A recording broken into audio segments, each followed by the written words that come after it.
mbokki Sénégal yaakaar naa ni nit ñëpp yëg nañu ne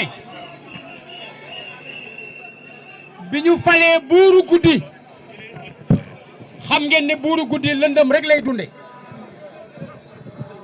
kii dunde lëndëm nag du bëgg bët set te ndegam ginaar yi dañuy sab di yëgle ni bët a ngi set mu ne nañu rey ginaar yi wala nañ leen dugal fu ñu leen dul déggee mais loolu erreur la parce que du ne parce que ginaar yaa ngi sab moo tax bët di set c'est parce que bët mooy waaj a set moo tax ginaar yi di sab te ñoom ñoo fi woote woon gatsa ñun ñuy woote ñettamal nag wolof la te mooy tekki pressing l'encombrement et l'encombrement permanent mooy li ñu tàmbali tey nañ fexe mu bañ a dakk waaye leçon bi ci gën a am solo mooy nañ ko def ci unité nañ ko def ci ànd nañ ko def ci joxante loxo bu ñu dajee ci daje yi kenn ku ci nekk jiital Sénégal jiital le combat pour la République jiital le combat pour la préservation des libertés jiital le combat pour la préservation de l'état de droit jërëjëf. merci ñi ngi jox kàddu gi maintenant Bachir Diawara ci turu parti démocratique sénégalais PDS Bachir mon frère.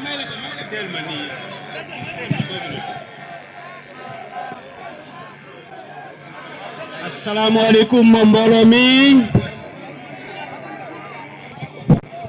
maa ngi jël kaddu ci turu parti démocratique sénégalais bu maître Abdoulaye Wade bu candidat Karim Wade ñëw wuy si invitation FDR ngeen may ma ci turu parti démocratique sénégalais ma jottali leen remerciement parti démocratique sénégalais remerciement maître Abdoulaye Wade l'ensemble des responsables des militants et sympathisants du PDS. dama ne vive la démocratie, vive la justice, vive la défense des principes fondamentaux d'état de droit. tey PDS nag li ko tax a jóg lu simple la dama ne est-ce que dund gi cher na wala cherul, est-ce que courant cher na wala cherul, est-ce que notre jeunesse n'est pas plongée dans une situation endémique d'inquiétude profonde avec un chômage exponentiel? Est-ce que nekkuñu dans une dynamique de régression économique? Est-ce que nekkuñu dans une politique d'austérité sociale où aujourd'hui les taxes contre les ménages sont érigées en mode de gouvernance? Devant l'incapacité de ce gouvernement, nous assistons à une taxation sauvage des citoyens. looloo tax ma naan FDR fi ngeen teg seen tànk foofu la ma leen di rassurer ne leen PDS ni ngeen ko xamee nga xam ne démocratie moo lagg ci moom lépp loo xam ne dafa jëm ci wàllu démocratie mën ngeen compter sur la participation active du PDS.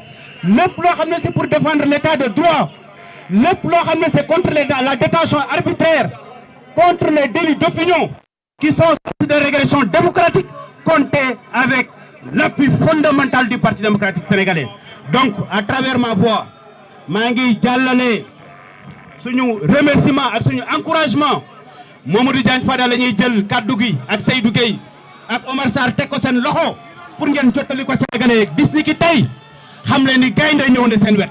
Le PDS est un lion, vous le savez, le PDS sera combatif, le PDS sera engagé pour les transformations sociales escomptées. Ce régime a déçu complètement l'espérance des Sénégalais. Il est temps de trouver une alternative crédible pour permettre aux Sénégalais de vivre un plein épanouissement. Je vous remercie. Merci Bachir. Nous ngi saluer présence su marchands ambulants yi. Les marchands ambulants ak tablier dégër bi nga xam ni dañoo tas seen yaakaar ñu ngi teew ci marché FDR bi. FDR mu ngi leen di dalal di leen remercier. Abdou Karim Fall bu ànd Suxali Sénégal moom la ñuy jox kàddu.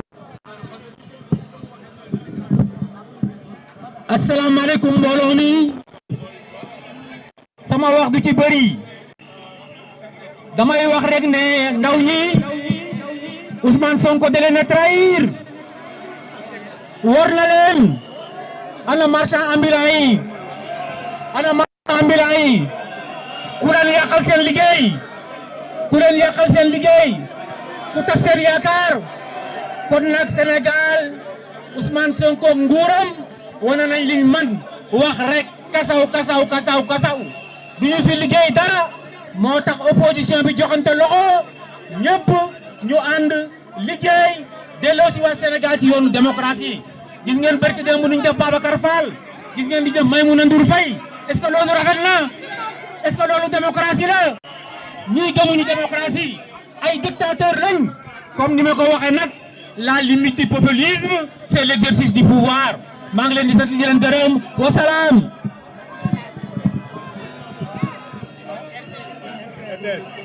Libérez Farba Ngom, libérez Farba Ngom, libérez Badara Gadiaga, libérez Abdou Nguer, libérez Moustapha Diop ak kan libérez Lat Diop dañoo bari kenn mënu leen a lim libérez les détenus politiques nekk ci réew mi rek mel na njàppal Abdou Ibrahima Fall Babacar Fall di représenter les travailleurs licenciés moom la ñuy jox kàddu gi kuréel gi ñu dippee ko RTS Rassemblement des travailleurs du Sénégal Babacar. asalaamaaleykum waa Sénégal asalaamaaleykum la jeunesse ana ñi fi tax seen liggéeykaay ana waa RTS camarade maa ngi ziar kilifa FDR yëpp di wax ci turu travailleur u Sénégal kunu daak anu kunu daakul yéen ñëpp xam ngeen ni depuis l'arrivée du tandem Bassirou Diomaye Diakhar Faye et de Ousmane Sonko 30 000 et quelques salariés ont été jetés à la rue sans préavis, sans indemnité, sur motif économique et fallacieux. Parmi ces entreprises, je peux citer le port autonome de Dakar,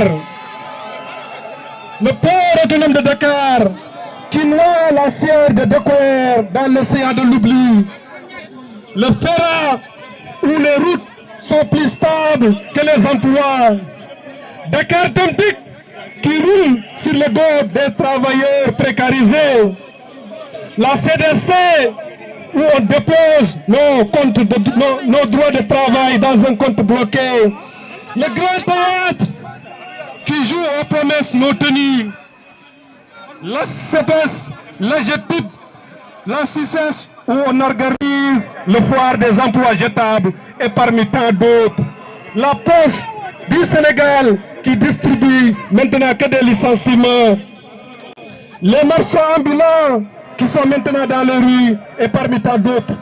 Maintenant, à vous travailleurs, restez debout.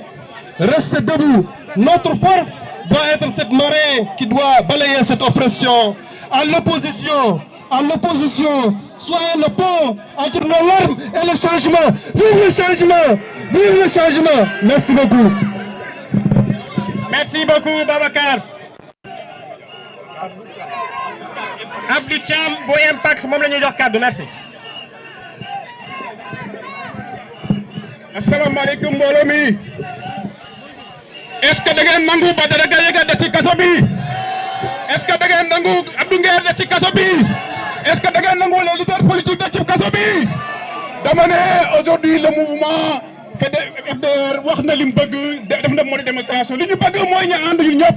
man nekkumoon membre FDR waaye à partir d'aujourd'hui ñëw naa ci FDR et je lance un appel à tous les partis politiques, lance un appel à toute la société civile, je lance un appel à toute la société civile ñoom ñëpp ñu ñëw jàkkaarloog nguur gi xam na nguur gi ay cuuna lañu. boo demee dans la vallée du fleuve Sénégal yi ñaa ngi koy sonn tey amul seen jéem xamul nuñ koy def. boo demee tey Sénégal gii gis ngeen gerte gi xamul nuñ koy def le peuple a tramé dund gi cher na où sont les jeunes ana chômage bi fu mu toll ana dund ko cher gi fu mu toll. donc le mot d'ordre est donné dañ laaj ñun ñëpp dañ ànd nekk benn pour ñu combattre le régime du président Sonko régime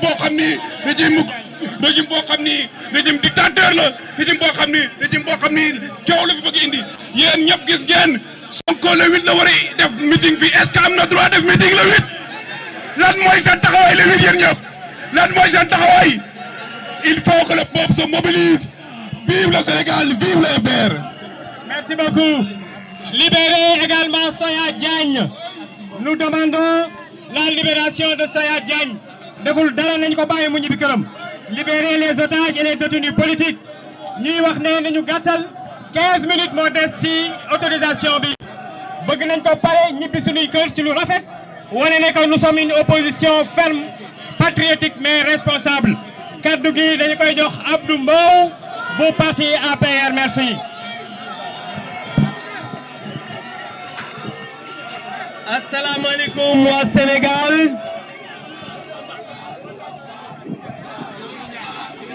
jërëjëf jërëjëf jërëjëf maa ngi nuyu bu baax jeunesse su Sénégal ana la jeunesse sénégalaise wax ji du gudd ndax li ñu war a wax yëpp wax nañ ko liñ ciy dolli rek mooy tey jii li nga xam ne moom la ñu war a def mooy ñu xeex pour ñu libérer otage politique yi nga xam ne ñoom la Ousmane Sonko def ci kaso bi commencé ko ci suñu camarade Farba Ngom ñuy tudd suñu camarade Moustapha Diop ñuy tudd suñu camarade Lat Diop Badara Gadiaga Abdou Nguer et aussi bu leen fàtte Maodo Malick Mbaye Soya Diagne Jérôme Bandiaky ak ki nga xam ne mooy Ameth Ndoye mi nga xam ne mi ngi garde à vue tey nag lenn rek moom la ñu war a def mooy ñun Sénégal yëpp ñu booloo pour que ce régime incompétent qui a montré son incom dañu bëgg a installer un parti état te parti état boo ko bëggee installer mooy da ngay faagaagal la presse da ngay faagaagal les hommes politiques da ngay faagaagal li nga xam ne mooy les hommes d'affaires da ngay faagaagal en somme képp koo xam ne voix discordante nga. En tout cas nous demandons à tous les Sénégalais de se lever comme un seul homme pour combattre ce régime moribond, pour combattre ce régime menteur, pour combattre ce régime incompétent afin que 2029 ñu am une alternative crédible.